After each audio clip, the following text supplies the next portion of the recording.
We'll just make sure he could hear us. You can hear us, right? Thank you. Why do you keep taking this? I want to take this Look. Don't touch.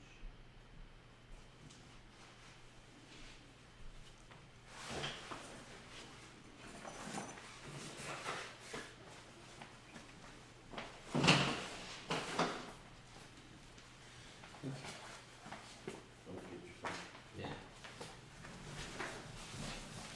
Come now. We're gonna go home and we're gonna run. You gotta let people in, or what? Hmm? You have to let people in, or they automatically come in? Come now.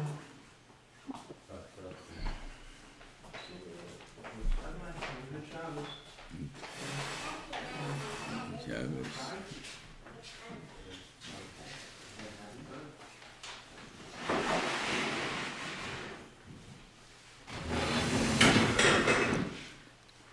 She's not cold? Who? Noah. No, she had a coat. Yeah, but she has no stockings.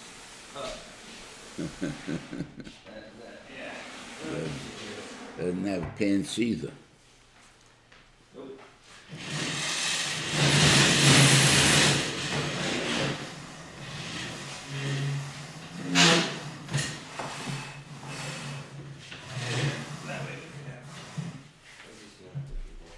What?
Okay.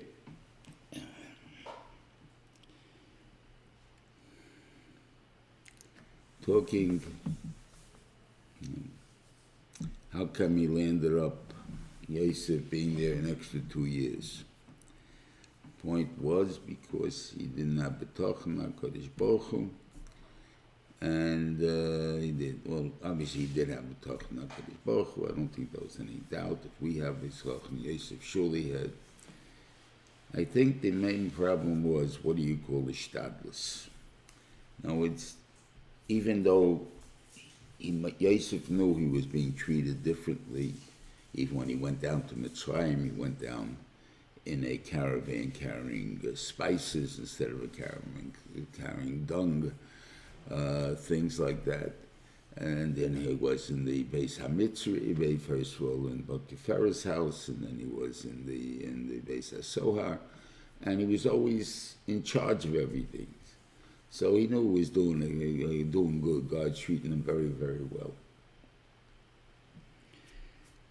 So what does it mean he didn't have betochen? He had betochen, but the question is, you have to do something for yourself. That's called the shtadlus. And the shtadlus should have been basic. He should have just said, I did you a favor. And the question is, what was the favor? We didn't talk about that.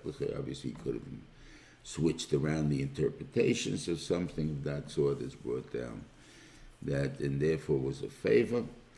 And therefore, like Yomi one. That's all he should have said. He didn't have to complain that Gunoiv Genafti, I was stolen. Okay. So he made excessive type of a shtadlus, meaning that you were trying to convince him, you're trying to beg him, you weren't just presenting the case and the situation, and so on. So therefore, this Ben Shalom kept him there for an extra 2 years. Now, I assume that even 2 years later, if it would have come out, he would have still been the same dreams and stuff, except the difference would have been if he would have, let's say, remembered 2 years earlier, and he would have taken him out of Mitzrayim, right? The Beis HaSohar, and it was presented to Paro, this guy knows how to interpret dreams.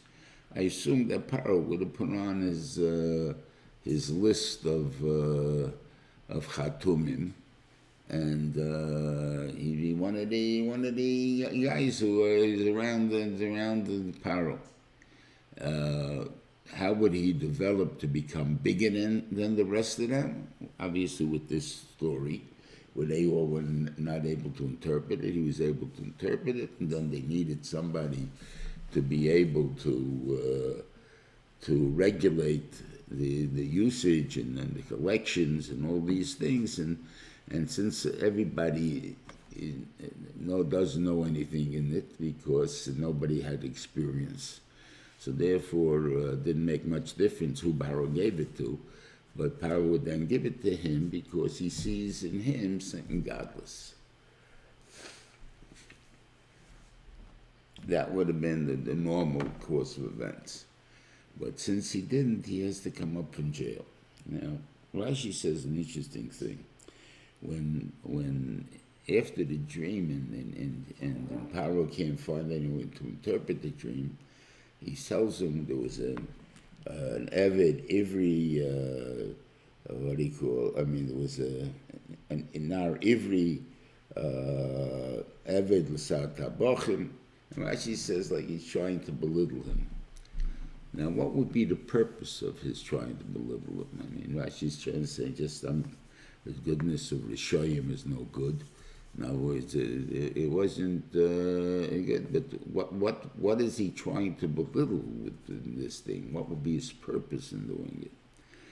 I think the answer would be that that he has to have an excuse to Paro. Why didn't he tell Paro about this kid before? In other words, he has to say, I didn't think of him before because he was an Eved. He was a low level person. And he gets good, okay. But now that I see that there's a thing, okay, so I'm reminding myself of him. But at that time, I put him in with the fact that he was not a choshva person. And therefore, that's why I didn't remember him right away. I didn't bring him up right away, something of that sort. I also, one of the things I want to, maybe, the question, they discuss it, the order of the dreams. So I want to kind of, the order of the dreams were that that besides the sheep that were, what do you call it,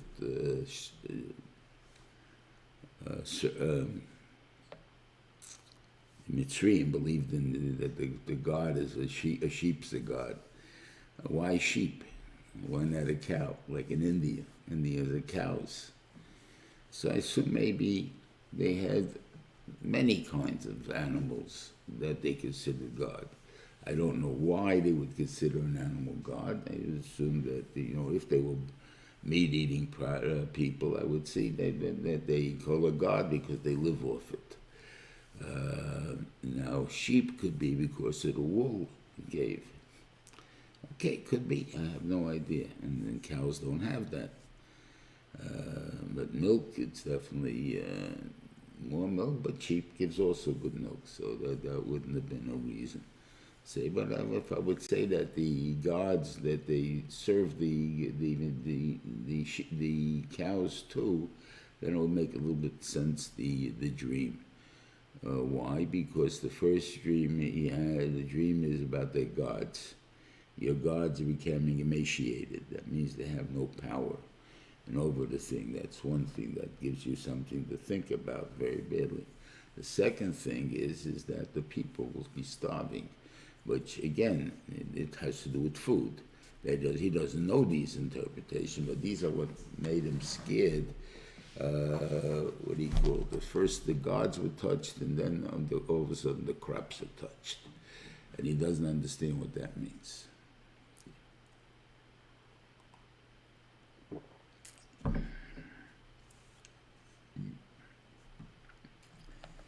Okay.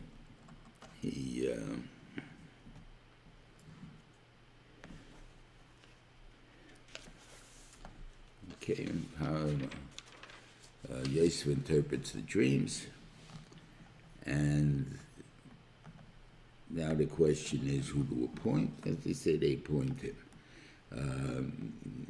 Simply because, as I say, since nobody has the experience in how to set up food for the world in 7 years, and how to make where to store it and how to store it and all these type of things, it's just as difficult for the guy that's an expert, meaning in storage, simple storage, as it is for him. So therefore, the Pari felt quite comfortable in choosing him because he sees something special in him. So therefore, since he sees something special in him, he feels comfortable to give him that benefit that he would be able to do a good job. Okay. So now, obviously, he has to get promoted. He gets promoted to run the country because he has to have the power to do this. If he's going to come in and try to take stuff or even buy it at a cheap price or whatever it is, he has to have that power. He has to have the power where to store it and how to store it, where the land he's going to get, and all these things. By having this power, he had to be appointed secondary to the king. I mean, that's the power of the king. Especially Paro at this time, he doesn't change his power till next week, where he was the first among equals. What I mean is two different ways of making a king. There's a king, as the way he was in the time of Ile-de-France, where the Duke of Normandy had a lot bigger land and a lot bigger power and money and soldiers than the King of France. But they were all dukes or whatever, or dukes or whatever the titles they have, and they needed someone to run the country. That means they need someone that they all agree to has some kind of special seichel, more than the rest of them, and has the interest to foreign policies, what do you call it? You have domestic policies they have to have, you have safety, you have economy, you have many things that the king is in charge of. And in order for him to do a good job, he has to be empowered to be able to do things where people, even though they disagree with him, will have to follow his orders. Because if he doesn't have that power, and people just say when it affects them, they'll say, sorry, I'm not listening. So obviously he has to have the power where they would listen. That was the power of a normal king. And in that case, as they say, he was the king of Egypt, king of Mitzrayim. At the end of Vayigash, when he takes them for avodim to Paro, so now Paro owns the country. The country owns all the land, he owns all the people, and therefore I am Egypt. It's no more I am the king of Egypt, I am Egypt, because everything that's in Egypt belongs to me. There's nothing there that. So now he still didn't have that keach over there. So that whatever keach he did have, he had to have the keach of the power that he would be an authority, that he can punish people, whatever it is, and that he was given that authority. Okay.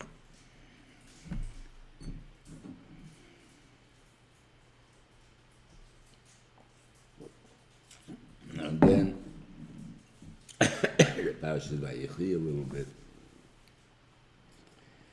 We talked a little bit, I think, about this in Parshas Vayishlach. I don't remember for sure if we did or we didn't. But the union of the chivi.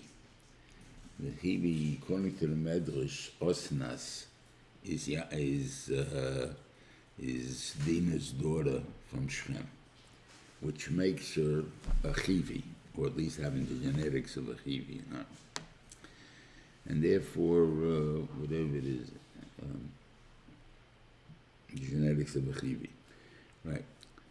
And the others didn't want to bring her into Klal Yisrael, and therefore they also kick her out for the fact that it came through snus, and whatever it is. That's a little hard to keep. What wasn't the kid's fault, it wasn't Dina's fault, but even so. Like, and me said he wanted to kill it. It doesn't. I don't understand those words. But and maybe there is such a thing. The bizoyan to the family, is as long as she's around, everybody points to her and say, "You see that kid? That kid is Dina's daughter from that guy. What's his name? Shem." That used to be the king of whatever it is of the city, and that bizoyan would be something that's everlasting, would be very hard to take. Okay, it could be for that. But anyway, they kick her out, and they give her a kameya in order to be protected, and they leave her in a basket by the side of the road, and it comes down to Potiphar, and they adopt the child. Okay. So that's who Osnas is, and it just happens to be Yosef is going to marry her. And by marrying her, he now brought into Klal Yisrael this type of the acting, which a person can somehow fool themselves into thinking that who they are and what they are. Because in order to be able to project something, you have to be able to pretend you're something. So you have to be able to have an idea how that person has to act or live that way. So therefore, that's the care of acting, and then that's the danger. The same token, Yaakov Avinu, when he wanted to give a bracha to Ephraim and Menashe, wasn't able to. And And why? Because they were Rishoyim, Yeravim and Achav coming from Ephraim. So these are, it didn't fit with being Jews. It didn't fit with being Jews. So therefore, but God wanted it into Klal Yisrael. We spoke about that time, why he wanted it in Klal Yisrael, because of the Bagolus and so on. So he came in, he made sure that she's the one that was going to be picked for Yosef. And that's how she comes into Klal Yisrael, or the Midah of the Chivi that went to Klal Yisrael through her. And Baruch Hashem. And this is what basically happened. Okay, so this is Osnas, is the prepared wife for Yosef from the beginning. Okay, then it tells us that Yosef had 2 children, Ephraim and Asher, before the hunger years. On the other hand, Levi had kids all the way up to the hunger years. The raya to that is because where was Yocheved born? Yocheved was born on the way down to Mitzrayim, as they entered Mitzrayim. So if she was born at that time, when you came into Mitzrayim, that means she must have been pregnant 9 months before, and that was the hunger year. So obviously they lived together, and Yosef and Osnas did not live together. The reason I think is this: a king, people may think, the king, the reason that he's able to have children is he has money, he has things, he doesn't have to worry about the hunger. Doesn't show any belief in God, doesn't show anything else, and then you show that you're better off than people, you're better than people that you're not allowed to do. But if you have trust in HaKadosh Baruch Hu, like Levi did, it had nothing to do with money. People won't say anything about him. All they'll say is, he's one of those frummies that believes in a God who's going to take care of him. Okay, so that's the way it is. He can have children, because that's exactly what's going to happen. God's going to take care of them, and so on. And therefore, he did.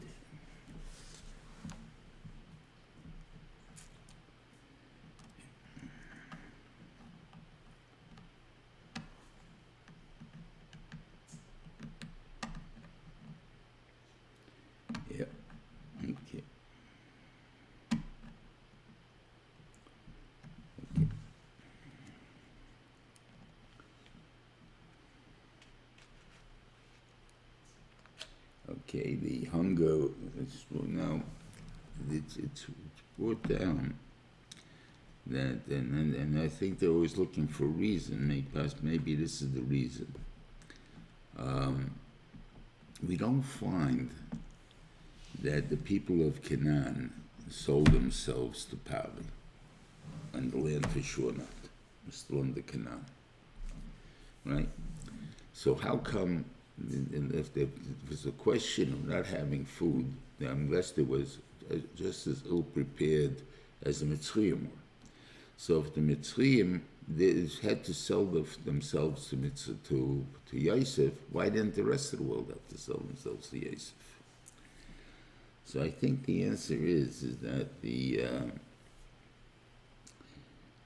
that Mitzrayim tried. In other words, really, there should have been enough money. He didn't up the price to such a degree that it would be impossible that his plan was that it should become slaves to Pali.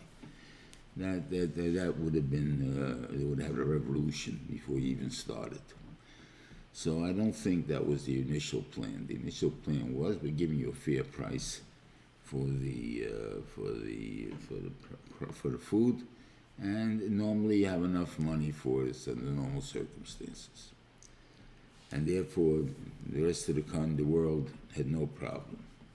The problem was that normally, why do you have? Because people have, any farmer has automatically a year, 2 years worth of crops that he can live off. So with what do you call it? Not dieting, with whatever, with only taking a certain amount each year or a certain time, and subsidizing it with what he can buy from Yosef, it should be enough. And that's why the rest of the world was fine. But Mitzrayim, everything rotted. Everything spoiled. There was nothing. And therefore they were forced to buy the food much earlier and a much higher, I don't say much higher price, because I don't know if you up the price, but meaning that they had to, and maybe that's why they realized that otherwise there should have been a revolution when they were told we'll sell ourselves to Pari. Why would we do that? Let's take the country and then let's burn the food, grab all the food, attack the whatever it is there. Why would they have been so what do you call it? So peaceful or whatever it is in taking over the money. You see, in America, it's not that way. So why would it have been in Mitzrayim that way? I mean, so obviously they did it because they felt they were not being taken advantage of, but they goofed. They themselves had problems. Their economy fell, and if their economy fell, they're not angry at Paro for taking advantage of him, or at Yosef for taking advantage of him, because he wasn't taking advantage of them. It's just that they had bad luck. Okay.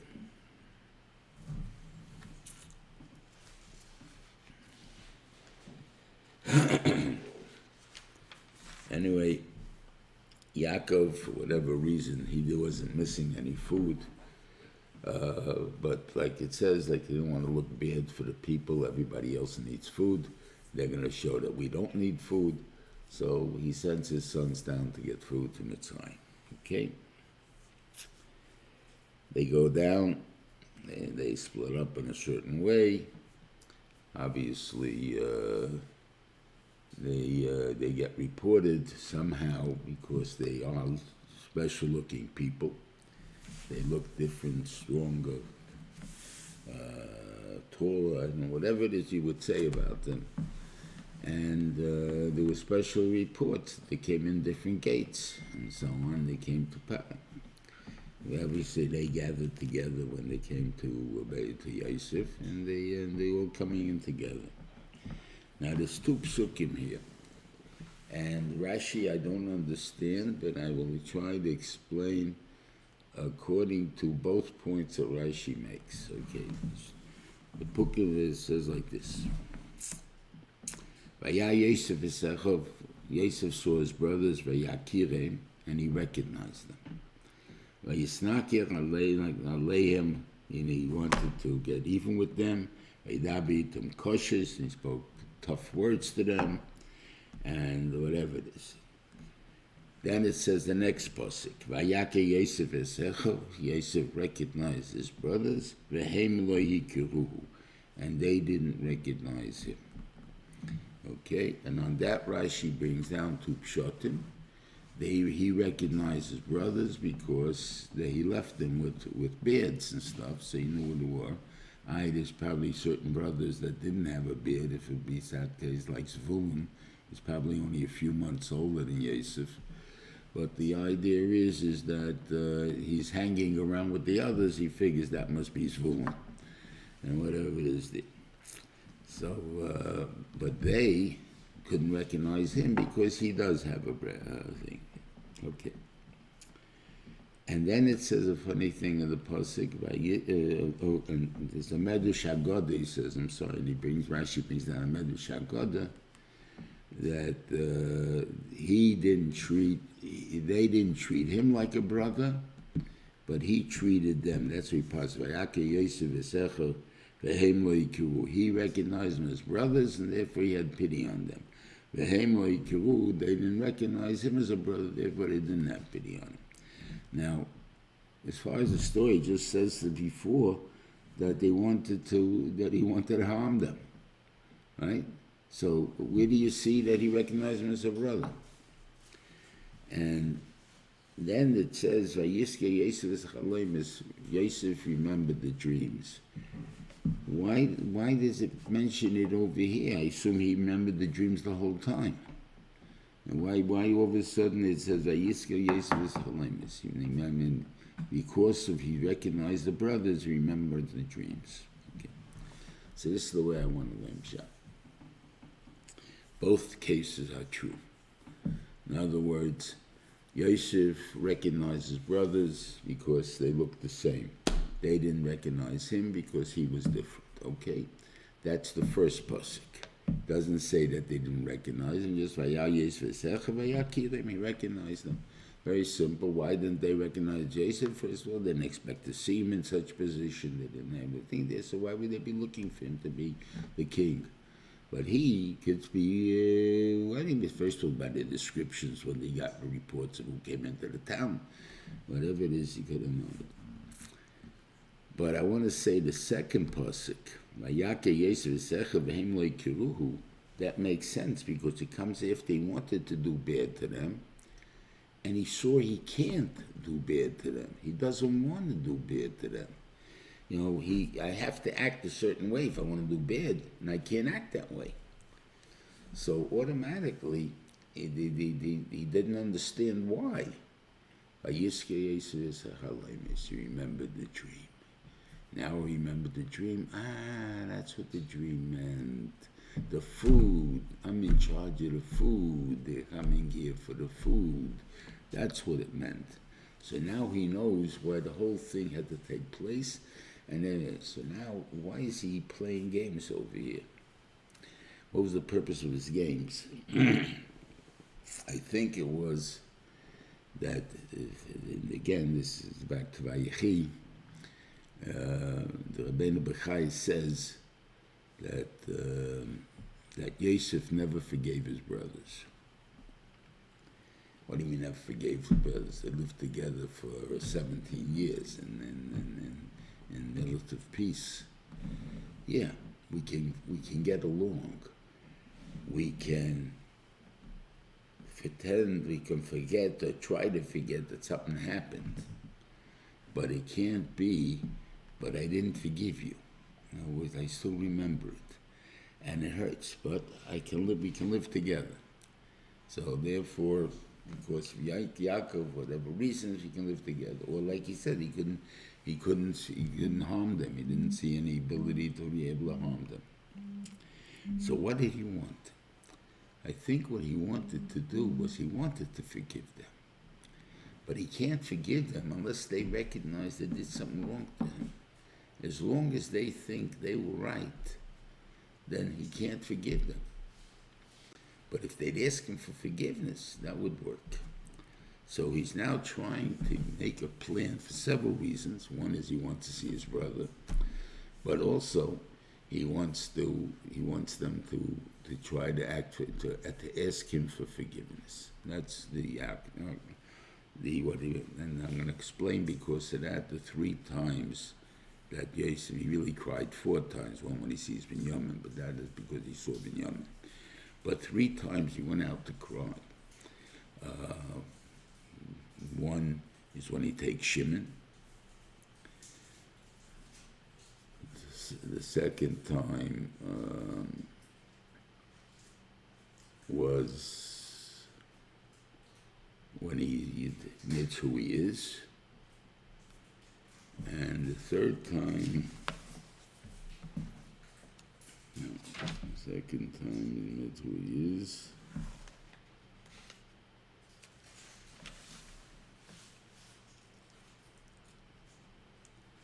When he admits who he was, when he admits who he was, and then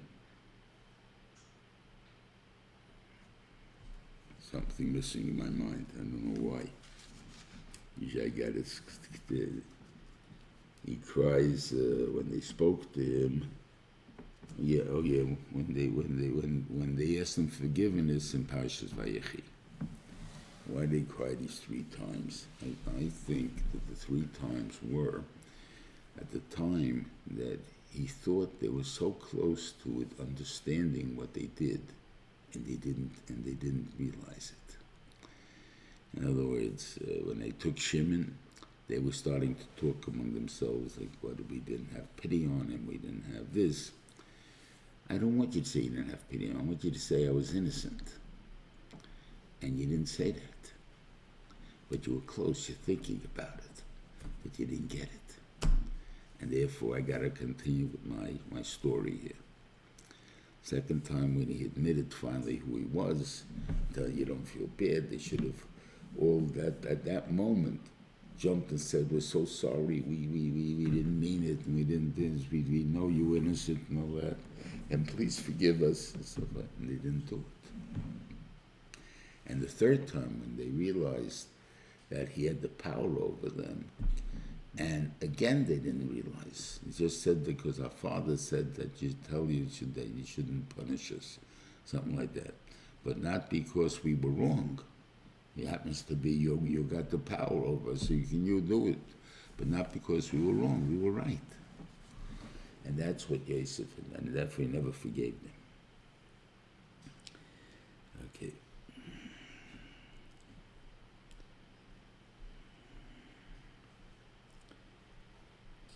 Okay. Yeah. Now I want to tie in the Vayemru Ish Elochiv, the little bit the conversation that took place when he puts them all in jail. He tells them, "I want you to leave one guy over, and then the rest of the guys go home and take the food back." Vayemru Ish Elochiv, one said to his brother, Al Hashem Anachnu. So I just want to say that means Shimon and Levi, because later on he used the lotion when he finds Vayiftach Echad Esaka, the one. So Rashi says that's Levi, because Shimon and Levi are together; they're the brothers. Ish Elochiv, that it said in Parshas Vayeshev, when they want to throw him into the bar, it uses the lotion, I think, Ish Elochiv. We'll see in a second.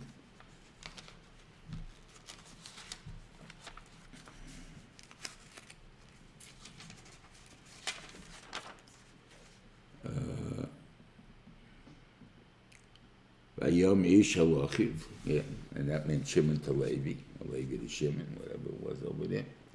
So again, so here it also means that.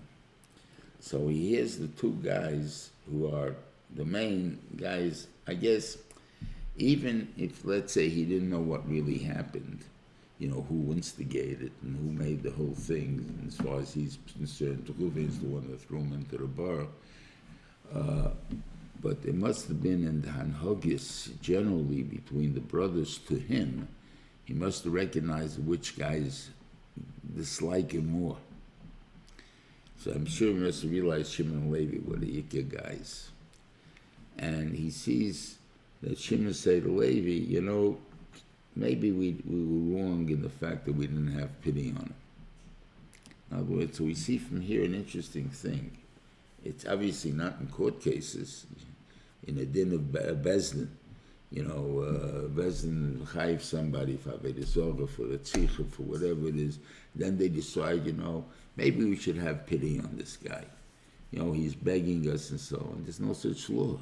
You can't have pity on the guy. There's a law, right? So what do you mean over here we should have had pity? So mashma could be that if we're still brothers. In other words, in a normal case, it's a court, and whatever it is, there's no natural pity. It's just a point of we have pity on the situation. But here we should have a natural pity because he's our brother. And we should have had that feeling. And we didn't have that feeling. So maybe we were wrong as far as that is. But that's all it says. And on that, Reuven says to them, didn't I tell you that he wasn't chayiv misa? Right?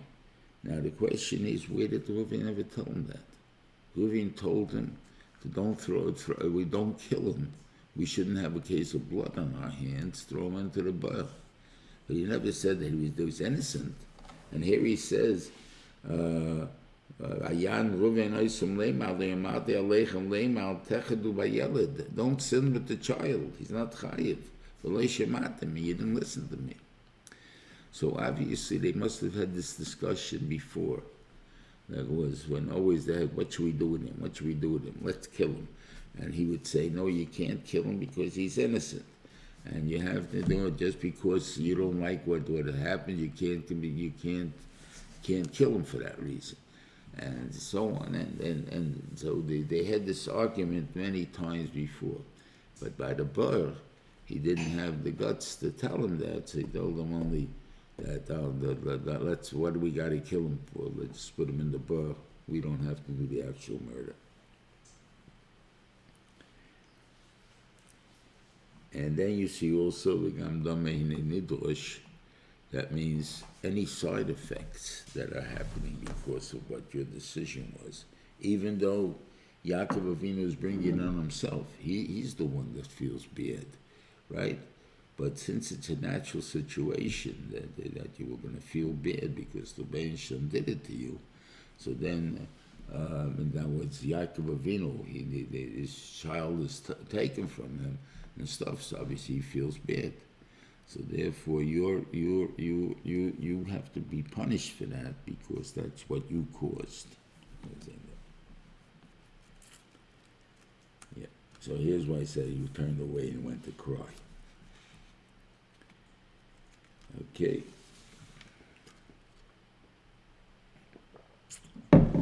Then he puts the money back in all their wagons, in all their bags, and then Levi opens his bag first, for whatever reason, and he finds the food, and he finds the money, and he tells them. So the panic that they had, in other words, what is God doing to us? In other words, they knew they gave the money. You knew the thing. This is very strange thing. They were very attuned to know what's happening to them. In other words, if something went out of kilter, they knew that they did something wrong. So they had to start correcting it. They corrected, everything was good and fine. So over here, this is not normal. Of course we got no money, but if we got money, that means God's paying us off.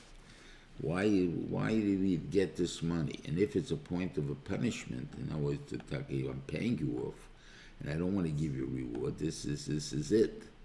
Then the question is, what did we do? And therefore, there's a big, tremendous fear that came upon them.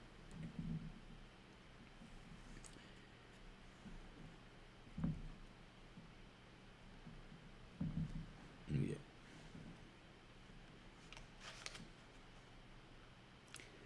Okay.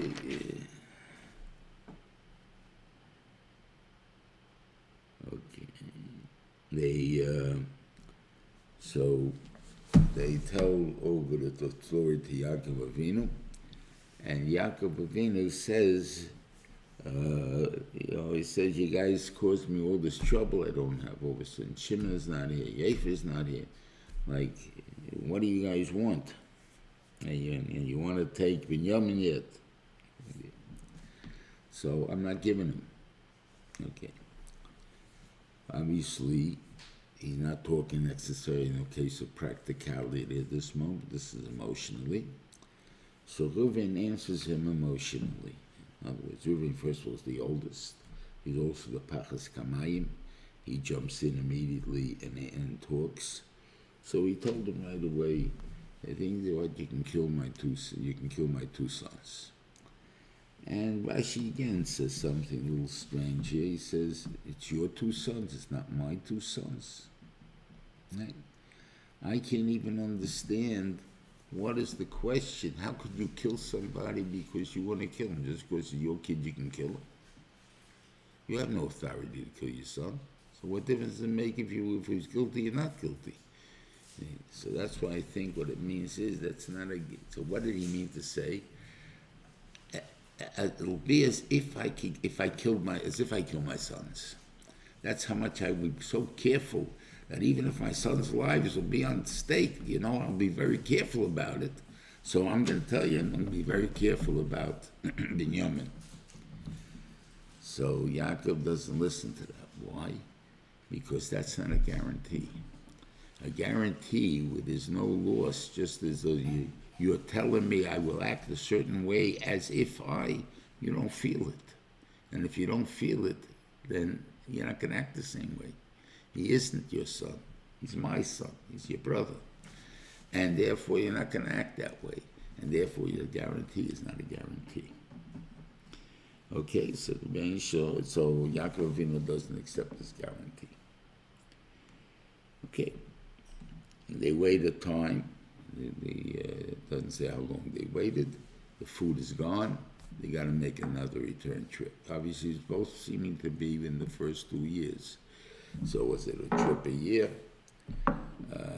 I can't tell you how much food they brought, but if they, whatever they have, it doesn't sound that you can have a whole year's worth of food. Maybe you can, I don't know. Because they brought only grain. I assume they didn't bring the stalks, they just brought the grain. Was it shelled already? It just has to be ground, I don't know. See, if it was ground, there was flour already. I can hear maybe there is, you could bring that much. So each guy had one donkey. Maybe a donkey can carry 1,000 pounds. I would say maybe even more. So if that's the case, 1,000 pounds of flour may last them who knows how long. Of course, they're not eating anything else anyway. There's no other food. So therefore, they would eat the thing there. I don't know. Okay. So anyway, the time comes and he asks them to go down again to Mitzrayim. And here, Yehuda comes up with it, says, we can't go. Now again, why is he all of a sudden the speaker? Could be Reuven was knocked down and nobody else wanted to take any authority on this. So they're all quiet. So he pops up and he says, give me the kid. I'll take responsibility for him. So what do you mean take responsibility?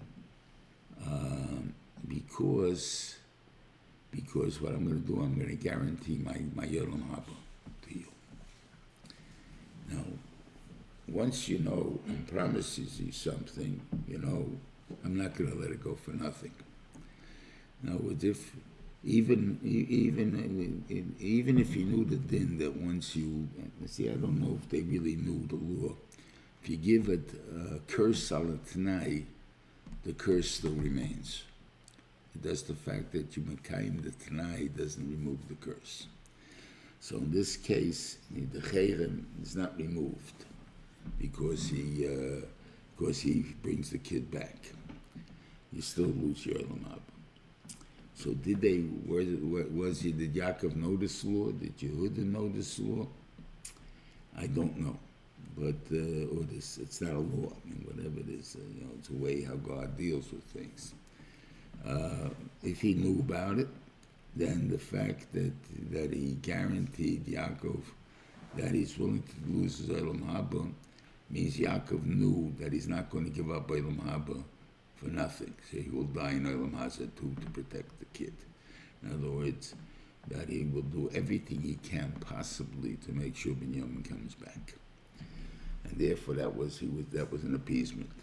Now why did he offer it? Because he felt that Yaakov will not be more satisfied with anything less than something where you're giving, you have to give up something for your own that will be that you can feel it, that you won't goof on it, and you'll take a bigger responsibility. And therefore that's why he felt he had to do it. But we see the keich of a king, why Yehuda is the king. Yehuda didn't answer right away. He bided his time until Yaakov Avinu came and said, we need food. At that time, he presents his problem. We can't go down to Mitzrayim unless we have Binyamin with us, because the man told us not to come down. But now I have to make sure you give it to me.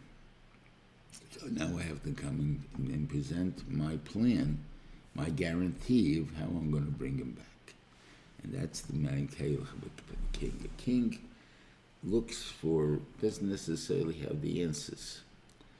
The president doesn't have answers. He has what we call a cabinet. The cabinet has different secretaries who are in charge for that specific thing.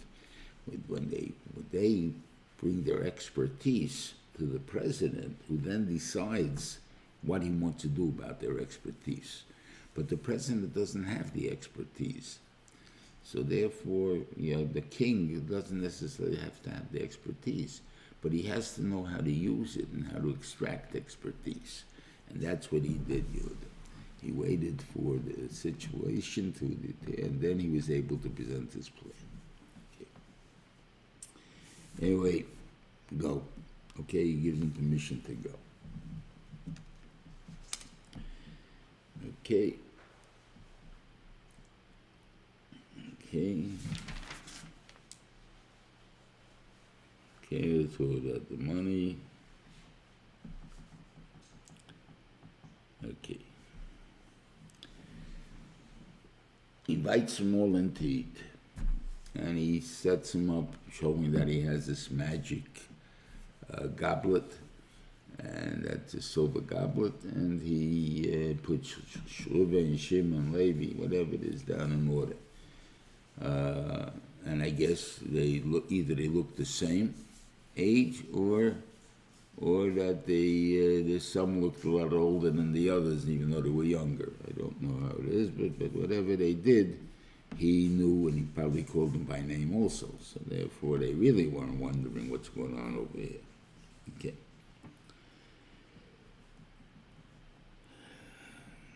Okay. And they gave him the food like this. Vayusimu loy levadei, v'hem levadon, v'mitzvayichem mit levadon. He gave them separate. Why? Because he gave them meat. And Mitzrayim don't eat meat, or he gave them sheep meat, whatever it is, and they don't eat sheep meat.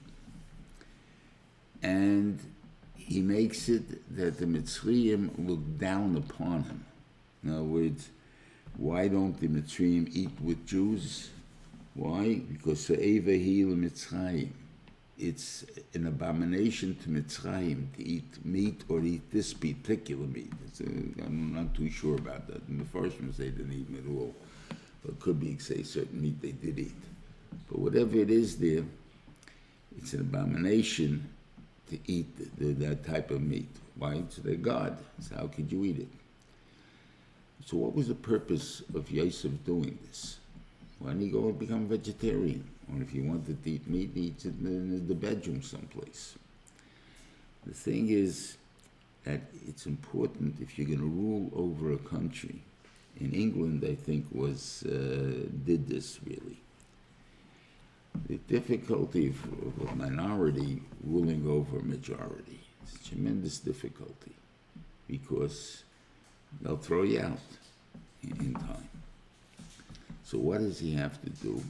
He has to show them that really you guys are the important guys in the country, not me. Right? Your culture's better than me, Moran's, and what he called because it's an abomination. I'm a barbarian. I eat meat. So therefore, you don't want to eat with me. Right? As long as you keep yourself, your feeling of dignity about yourself, how much better you are than the foreigner that's among us, then you don't attack the foreigner. when the foreigner tries to say, I'm better than you, that's when you attack him. They say over that a lot of the problems that existed by Hitler was when the Jews, when they grew in Germany, being that it was a, comparatively speaking, a liberal country, and they permitted them, and they reached ranks that in no other country did the Jews reach that rank. Then all of a sudden, the Jews are taking over. Jews. But what happened if the Jews would cow and would just happen to do a better job than you in certain things? So you're using us. I remember Syria after the 67 war. They had in the UN that time days and days of discussions, and they wanted to show, they put out a video, I remember, or a movie in those times, that showed that how they treat Jews in Syria, and that they're the doctors and they're the lawyers and they're the educated people of Syria, and see how we love them. And because in that case, we don't care if you're the smart guy, because I'll hire you for a lawyer. The doctor, good. Jew can be the best doctor in the world. I'll hire you for a doctor. But once we come out, we want to be the ball game, and I want to get the seat by the goal line, by the football game, by the goal line, or the 50-yard line, wherever the more choshev seat, and the guy's and it's taken by a Jew. Hey, mishing right now on my stuff. You're not keeping certain things. You want to be educated, be educated. I don't care if you're educated. I don't intend to be educated, so I don't care. But you're taking sports, which I do intend to do. Now you're coming into me. So the idea of if you're in Golos, you're supposed to show yourself not equal to the people. In other words, we are different. We are low lives compared to the people. Now we had to obviously keep the Jews away from, the Shvatim away from him and away from Mitzrayim. What do you call it? They shouldn't put together that they're both Ivrim, they're both Jews. So therefore, they each ate separately. In other words, they by alone. They think okay.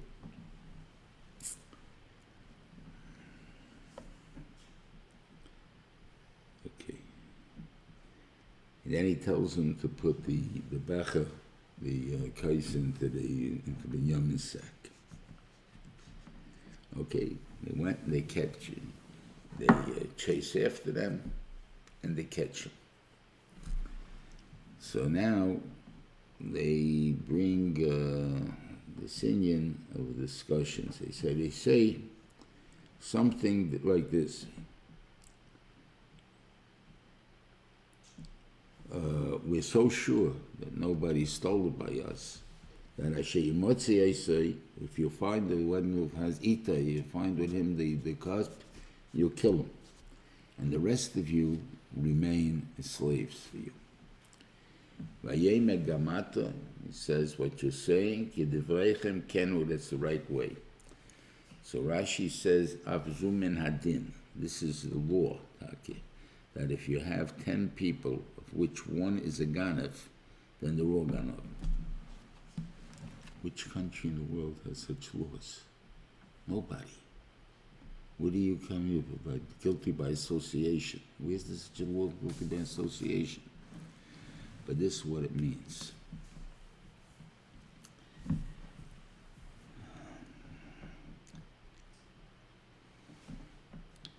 Normally, if we know the guy's a Ganav, right, why are you friends with him? Anything there. So obviously your values are like that. Now, I don't know if he's a thief. We all happen to be sitting in the base medrash. One guy's a crook. How do I know he's a crook? Right? What's going to give me the thing that I know he's a crook? You're right. When I don't know, it doesn't count. But when I do know, then it means you all are really guilty of this.